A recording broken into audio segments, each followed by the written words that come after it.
The jinn have a very unique power, which is truly bizarre, and physicists who are Muslims should really marvel at this. From the story of Sulaiman and Sheba, and that is the power to transform matter into energy and back into matter again. And that's something that we are trying to figure out how to do. E equals mc squared. Energy and matter are related, we know this. And the jinn have the power to do this. How do we know this? The throne of Bilqis, or the queen of Sheba, the throne that from Yemen to Jerusalem. قال عفريت من الجن. Now, jinns, there are many levels, and ifrit are the most evil and the most powerful. Ifrit are what Western literature calls demons of the jinn. These are the worst of the worst. So the ifrit said, I can bring you the throne before you even stand up. Which makes total sense, physically speaking, from physics I mean.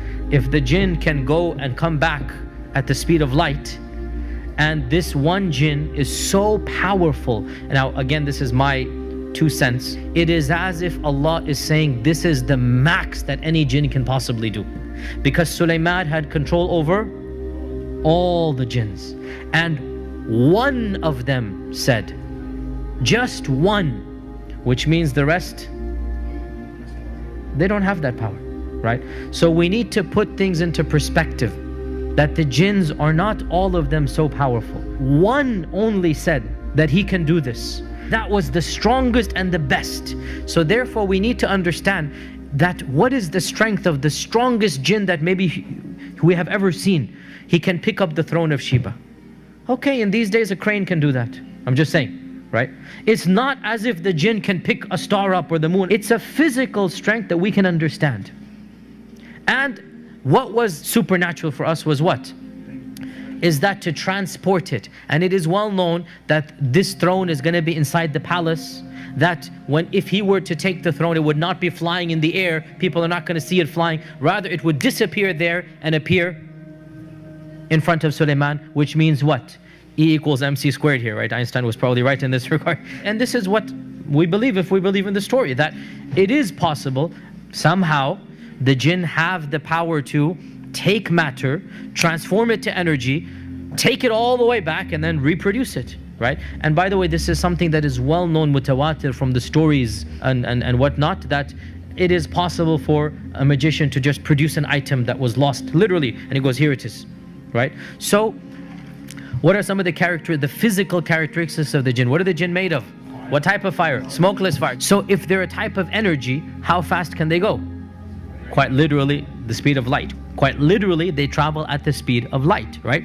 If they're energy, then do physical structures block them? No. Just like my phone is working right now and we're inside the room, right? Just like radio waves, just like other waves are coming into this room, and the physical structure has nothing to do with them. They're made out of smokeless fire, so this makes them invisible to us, right? They have the capacity to transfer from one energy to another, so they can become physical, and they can be seen to us when they want to.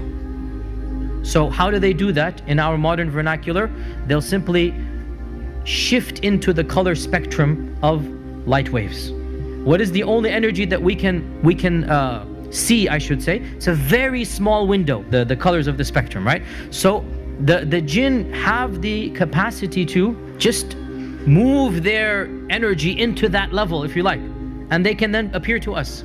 They have the capacity to project their voice so that we can hear the energy of the sound, but it's all energy. So they are invisible, and Allah says in the Quran, إِنَّهُ يَرَاكُمْ هُوَ وَقَبِيلُهُ مِنْ حَيْثُ لَا تَرَوْنَهُمْ. Iblis and his tribe can see you from places you cannot see them. So in this regard, they have the upper hand. They can see you and you cannot see them. They can make their presence known to you. You don't have any clue where they are or not.